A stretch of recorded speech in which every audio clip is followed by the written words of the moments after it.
Lahore central jail में 23 मार्च 1931 की शुरुआत किसी और दिन की तरह ही हुई थी। फर्क सिर्फ इतना था कि सुबह सुबह जोर की आंधी आई थी, बहुत तेज।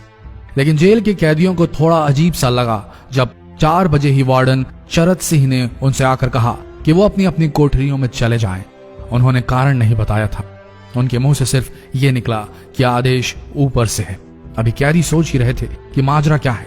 जेल का नाई बरकत हर कमरे के सामने फुसफुसाते हुए गुजरा कि आज रात भगत सिंह, राजगुरु और सुखदेव को फांसी दी जाने वाली है। उस क्षण की निश्चिंता ने उनको झकझोर कर रख दिया। कैदियों ने बरकत से मनुहार की कि वो फांसी के बाद भगत सिंह की कोई भी चीज जैसे पेन, कंघा या घड़ी उन्हें ला कर दें ताकि वो अपने पोते पोतियों को बता सकें कि कभी वो भी भगत सिंह के साथ जेल में बंद थे। बरकत भगत सिंह की कोठरी में गया और वहां से उनका पेन और कंघा ले आया। सारे कैदियों में होड़ लग गई कि किसका उस पर अधिकार हो। आखिर में ड्रॉ निकाला गया, लाहौर कॉन्स्पिरेसी केस। अब सब कैदी चुप हो चले थे। उनकी निगाहें उनकी कोठरी से गुजरने वाले रास्ते पर लगी हुई थी। भगत सिंह उनके साथ फांसी पर लटकाए जाने के लिए उसी रास्ते से गुजरने वाले थे। एक बार पहले जब भगत सिंह उसी रास्ते से ले जाए जा रहे थे तो पंजाब कांग्रेस के नेता भीमसेन सच्चर ने आवाज ऊंची कर उनसे पूछा था, आप और आपके साथियों ने लाहौर कॉन्स्पिरेसी केस में अपना बचाव क्यों नहीं किया? भगत सिंह का जवाब था, इनकलाबियों को मरना ही होता है क्योंकि उनके मरने से ही उनका अभियान मजबूत होता है, अदालत में अपील से नहीं। वार्डन चरत सिंह भगत सिंह के खैर ख्वाह थे और अपनी तरफ से जो कुछ बन पड़ता था उनके लिए किया करते थे। उनकी वजह से ही लाहौर की द्वारकादास लाइब्रेरी से भगत सिंह के लिए किताबें निकलकर जेल के अंदर आ पाती थी। भगत सिंह की जेल की जिंदगी काफी कठिन थी। किताबें पढ़ने का शौक हो चला था उन्हें कि एक बार उन्होंने अपने स्कूल के साथी जयदेव कपूर को लिखा था कि वो उनके लिए कार्ल लिब्नेख्त की मिलिटरिज्म, लेनिन की लेफ्ट विंग कम्युनिज्म और ऑप्टन सिंक्लेयर का उपन्यास द स्पाई कुलबीर के जरिए भिजवाएं। भगत सिंह जेल की कठिन जिंदगी के आदी हो चले थे।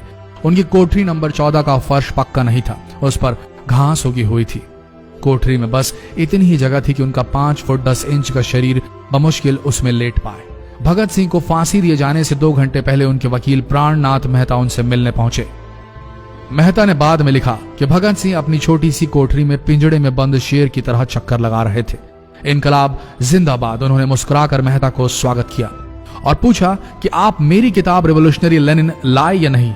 जब मेहता ने उन्हें किताब दी तो वे उसे उसी समय पढ़ने लगे मानो उनके पास अब ज्यादा समय न बचा। मेहता ने उनसे पूछा कि क्या आप देश को कोई संदेश देना चाहेंगे। भगत सिंह ने किताब से अपना मुंह हटाए बगैर कहा, सिर्फ 2 संदेश, साम्राज्यवाद मुर्दाबाद और इनकलाब जिंदाबाद। इसके बाद भगत सिंह ने मेहता से कहा कि वो पंडित नेहरू और सुभाष चंद्र बोस को मेरा धन्यवाद पहुंचा दे जिन्होंने मेरे केस में गहरी रुचि ली थी। भगत सिंह से मिलने के बाद मेहता राजगुरु से मिलने उनकी कोठरी पहुंचे। राजगुरु के अंतिम शब्द थे, हम लोग जल्द मिलेंगे। सुखदेव ने मेहता को याद दिलाया कि वो उनकी मौत के बाद जेलर से वो कैरम बोर्ड ले लें जो उन्होंने उन्हें कुछ महीने पहले दिया था। मेहता के जाने के थोड़ी देर बाद जेल अधिकारियों ने तीनों क्रांतिकारियों को बता दिया कि उनको वक्त से 12 घंटे पहले ही फांसी दी जा रही है। अगले दिन सुबह 6 बजे की बजाय उन्हें उसी शाम 7 बजे फांसी पर चढ़ा दिया जाएगा। भगत सिंह मेहता द्वारा दी गई किताब के कुछ पन्ने ही पढ़ पाए थे। उनके मुंह से निकला, क्या आप मुझे इस किताब का एक अध्याय भी खत्म करने नहीं देंगे? भगत सिंह ने जेल के मुस्लिम सफाई कर्मचारी बेबे से अनुरोध किया कि वो उनके लिए उनको फांसी दिए जाने से 1 दिन पहले शाम को अपने घर से खाना जरूर लाएं। लेकिन बेबे भगत सिंह की इच्छा पूरी नहीं कर सके क्योंकि भगत सिंह को 12 घंटे पहले फांसी देने का फैसला ले लिया गया और बेबे जेल के गेट के अंदर ही नहीं घुस पाए। थोड़ी देर बाद तीनों क्रांतिकारियों को फांसी की तैयारी के लिए उनकी कोठरियों से बाहर निकाला गया। भगत सिंह, राजगुरु और सुखदेव ने अपने हाथ जोड़े और अपना प्रिय आजादी गीत गाने लगे। कभी वो दिन भी आएगा कि जब आजाद होंगे हम, या अपनी ही जमीन होगी या अपना आसमान होगा। फिर इन तीनों का एक एक करके वजन लिया गया। सबके वजन बढ़ गए थे। इन सब से कहा गया कि अपना आखिरी स्नान करें। फिर उनको काले कपड़े पहनाए गए लेकिन उनके चेहरे खुले रहने दिए गए। चरत सिंह ने भगत सिंह के कान में फुसफुसा कर कहा कि वाहे गुरु को याद करो। फांसी का तख्ता भगत सिंह लिए बोले, पूरी जिंदगी मैंने ईश्वर को याद नहीं किया। असल में मैंने कई बार गरीबों के कलेश के लिए ईश्वर को कोसा भी है। अगर मैं अब उनसे माफी मांग लूं तो वो कहेंगे कि इससे बड़ा डरपोक कोई नहीं। इसका अंत नजदीक आ रहा है, इसलिए ये माफी मांग रहा है। जैसे ही जेल की घड़ी ने 6 बजाया, कैदियों ने दूर से आती कुछ पद चांपें सुनी। उनके साथ भारी बूटों के जमीन पर पड़ने की आवाजें भी आ रही थी। साथ में एक गाने का भी दबा स्वर सुनाई दे रहा था, सरफरोशी की तमन्ना अब हमारे दिल में है। सभी को अचानक जोर जोर से इनकलाब जिंदाबाद और हिंदुस्तान आजाद हो के नारे सुनाई देने लगे। फांसी का तख्ता पुराना था, लेकिन फांसी देने वाला काफी तंदुरुस्त। फांसी देने के लिए मसीह जल्लाद को लाहौर के पास शाहदरा से बुलवाया गया था। भगत सिंह इन तीनों के बीच में खड़े थे। भगत सिंह अपनी मां को दिया गया वो वचन पूरा करना चाहते थे कि वो फांसी के तख्ते से इनकलाब जिंदाबाद का नारा लगाएंगे। लाहौर जिला कांग्रेस के सचिव पिंडी दास सोंधी का घर लाहौर सेंट्रल जेल से बिल्कुल लगा हुआ था। भगत सिंह ने इतनी जोर से इनकलाब जिंदाबाद का नारा लगाया कि उनकी आवाज सोंधी के घर तक सुनाई दी। उनकी आवाज सुनते ही जेल के दूसरे कैदी भी नारे लगाने लगे। तीनों युवा क्रांतिकारियों के गले में फांसी की रस्सी डाल दी गई, उनके हाथ और पैर बांध दिए गए। तभी जल्लाद ने पूछा, सबसे पहले कौन जाएगा? सुखदेव ने सबसे पहले फांसी पर लटकने की हामी भरी। जल्लाद ने एक एक कर रस्सियां खींची और उनके पैरों के नीचे लगे तख्तों को पैर मारकर हटा दिया। काफी देर तक उनके शव तख्तों से लटकते रहे। अंत में उन्हें नीचे उतारा गया और वहां मौजूद डॉक्टरों लेफ्टिनेंट कर्नल जे नेल्सन और लेफ्टिनेंट कर्नल NS सोंधी ने उन्हें मृत घोषित किया। एक जेल अधिकारी पर फांसी का इतना असर हुआ कि जब उससे कहा गया कि वो मृतकों की पहचान करें तो उसने ऐसा करने से इनकार कर दिया।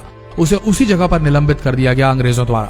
एक जूनियर अफसर ने यह काम अंजाम दिया। पहले योजना थी कि इन सब का अंतिम संस्कार जेल के अंदर ही किया जाएगा, लेकिन फिर यह विचार त्यागना पड़ा जब अधिकारियों को आभास हुआ कि जेल से धुआं उठते देख बाहर खड़ी भीड़ जेल पर हमला कर सकती है। इसलिए जेल की पिछली दीवार तोड़ी गई। उसी रास्ते से ट्रक जेल के अंदर लाया गया और उस पर बहुत अपमानजनक तरीके से उन शवों को एक सामान की तरह लाद दिया गया।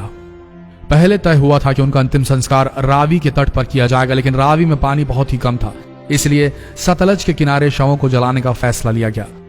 उनके पार्थिव शरीर को फिरोजपुर के पास सतलज के किनारे लाया गया। तब तक रात के 10 बज चुके थे। इस बीच उप पुलिस अधीक्षक कसूर सुदर्शन सिंह कसूर गांव से एक पुजारी जगदीश अचरज को बुला लाए। अभी उनमें आग लगाई ही गई थी कि लोगों को इसके बारे में पता चल गया। जैसे ही ब्रितानी सैनिकों ने लोगों को अपनी तरफ आते देखा, वो शवों को वहीं छोड़कर अपने वाहनों की तरफ भागे। सारी रात गांव के लोगों ने उन शवों के चारों ओर पहरा दिया।